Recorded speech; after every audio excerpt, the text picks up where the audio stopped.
everyone, Christian here for Card Player TV. It's day 3 of the World Series of Poker $40,000 buy-in No Limit Hold'em tournament. Yesterday, Raymer launched up the chip leaderboard and ended the day 4th in chips.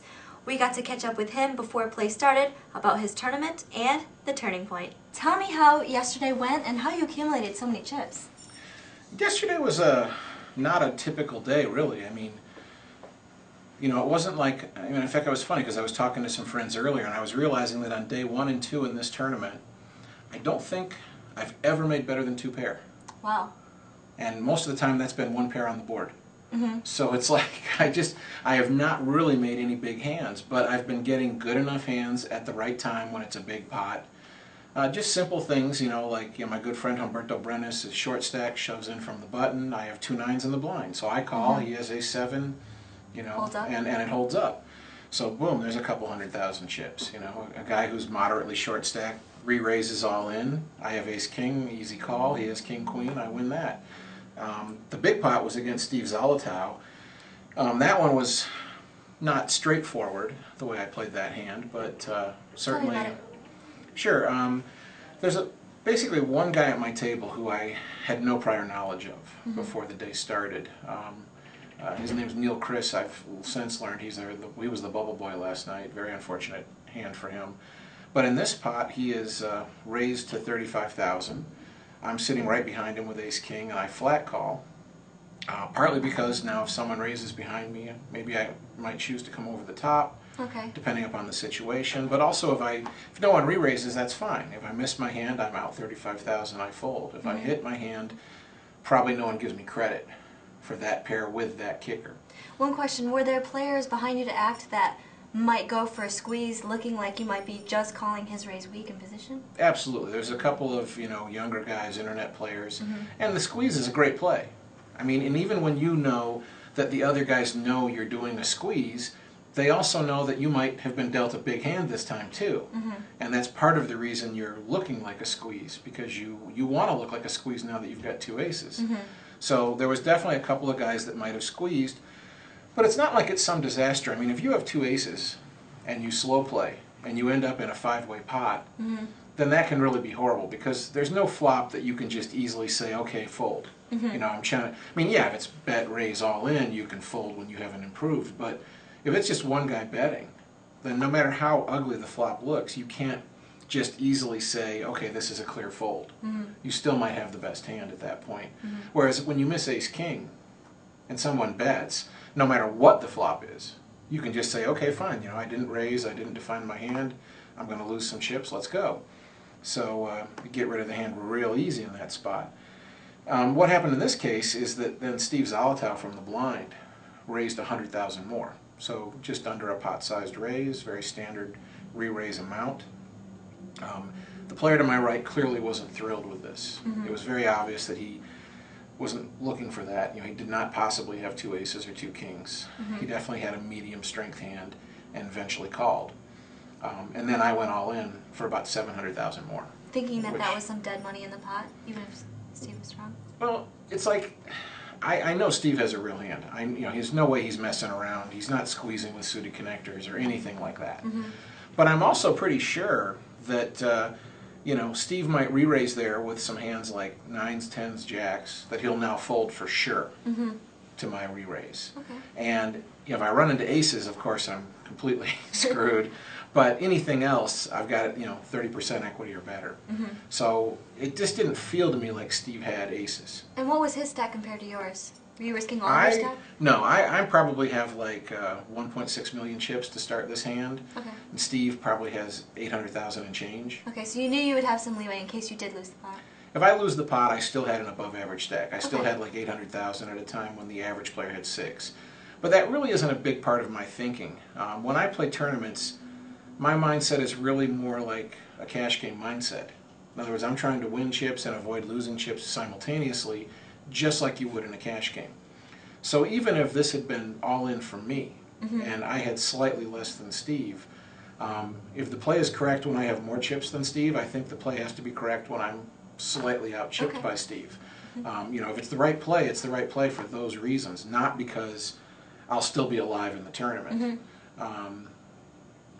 the only thing I really adjust for tournament play is that once you're close to the money and in the money, well, then the concept is true that the chips you win, like winning 200,000 chips doesn't increase the equity of your stack the same that losing 200,000 chips will decrease the equity of your stack. So you need to be more than like 50-50 in a pot with no dead money, or you're making a mistake. Right. But in this case, we're still relatively, I mean, we're still several hours from the bubble at this point. So that issue doesn't exist to a great extent, and I'm not going to worry about it. I mean, if I go broke, and that would have been, I forget, 40th place, 50th place, then it's like, okay, I go broke. Oh well, I think I made the right play. The only thing I'm going to regret is if I think over it later and decide, no, that was the bad play, that was not the best play. Then I'm mad I made the mistake. I'm not mad that I lost. Right. So he thinks a long time, which I was thrilled, because as soon as he thought for more than 2 seconds, I knew he didn't have aces. Right. And then actually as he thought longer and longer, I thought, man, there's probably a small chance he does have 2 aces, and he's acting to try to get the third guy to overcall. So it was still in my mind that there must be at least like a 2% chance he has 2 aces. But, it seemed quite likely that, as about the 2-minute mark hit, I was like, okay, he has queens. It's like 2% aces, 3% kings, 3% something else that I just don't understand, and the rest of it was 2 queens. And he eventually did call, so it was a very correct call on his part, and it was a good call, because there really is nothing in my range aside from like aces, kings, queens, and ace-king there. I don't think I would make that play with 2 jacks, or 2 tens, or ace-queen. So, he knows he's in a spot where he's either dominated or he's in a coin flip. And that's tough for anyone to put all your chips in the pot when you know it's not a great spot. I mean, the reason his call is so correct, though, is because of all the dead money. At that point, we have over 400,000 chips that are already accounted for. So he's calling maybe 700,000 to win the 700 that I'd have to put in, plus the 400 and change that's there. So he's getting 3-2 on the call, and he's basically, got close to 50% equity against my range. So it's a very correct call on his part, and he made it, and I'm not surprised. He did it right. I mean, if I was hoping he had 2 jacks and just throw them away. Yeah. And that's the thing. thing. So you didn't have to flip. Yeah, so then I don't have to, I'd rather take the money that's out there than flip for the chip lead even. But I was lucky to catch a king on the turn. And then the third player was saying how glad he was that Steve called, because otherwise he would have called with 2 8s. Oh, now that would have been a bad call. Right. 2 queens, clearly correct. 2 8s, now it's like, wow, there's nothing in my range that you're beating. And, and then even if I could have had jacks or tens, now you're getting beat. Instead of being a 4-1 favorite, you're a 4-1 dog. So that would have been a horrible call if he'd made it with 2 8s. But so then you had a huge chip stack, and then it seemed like you really put a lot of pressure on the players during the bubble. Oh yeah, I was raising a lot, but actually the funny thing is I was getting hands that were good enough even if we hadn't been on the bubble. Oh, okay. It's just like maybe we're 7-handed or something, and it's like, oh wait, I got 2 8s. Oh, if I'm chip leader, in a 7-handed game with pocket 8s, I'm going to raise anyways. Where I got ace-jack, ace-king, whatever. So for the most part, all those raises I was making, I wasn't doing it with the 9-4 offsuit and stuff like that. The only time I raised with a bad hand like that was when I was under the gun, because the 2 players to my right were so tight anyways. And then we're on the bubble, so they're probably going to tighten up even more. And that was kind of the funny thing, is that, Neil Chris really had been very tight. He'd been very aggressive once he got involved, but very tight about getting into a pot, entering a pot in the first place. And then when he went busted on the bubble, I was like, wow, because he made such a great call. He did. He was the one who called the all-in, I forget if it was just a raise or a check raise, but Alec Torelli had flopped an open-end straight draw on an ace-high board. Raises, check raises or raises all in on the flop, and Chris calls with ace-4. Oh, so wow. he's got ace no kicker, and he called on the bubble for all of his chips in a big pot. Wow. And then Alec made the straight. And so I'm just like, that's a tough call not on the bubble. And that's a tough call when it's not all your chips, because it's kind of like, it was like 2 spades on the board, and you're just like, man, when I'm right, I'm against a draw, and when I'm wrong, I'm crushed. So, I was impressed with the call, and I was, sorry for him when it didn't work out and he's drawn dead on the turn. Right. Well, now you're going into today, second in chips, and the one thing that a lot of people know about you is that you are very good with a big stack. Some players might feel a lot of pressure going in as a big stack. They have it in their head that they don't want to screw up, but you've been here so many times before, so you feel good going in second in chips? Oh, I feel great. I think I'm actually fourth in chips, but we're all really close. Oh, okay. I mean, Justin's on top with 2.6. Yep. I'm in fourth place with 2.3. So, you know, the guys in between us, it's all basically the same thing.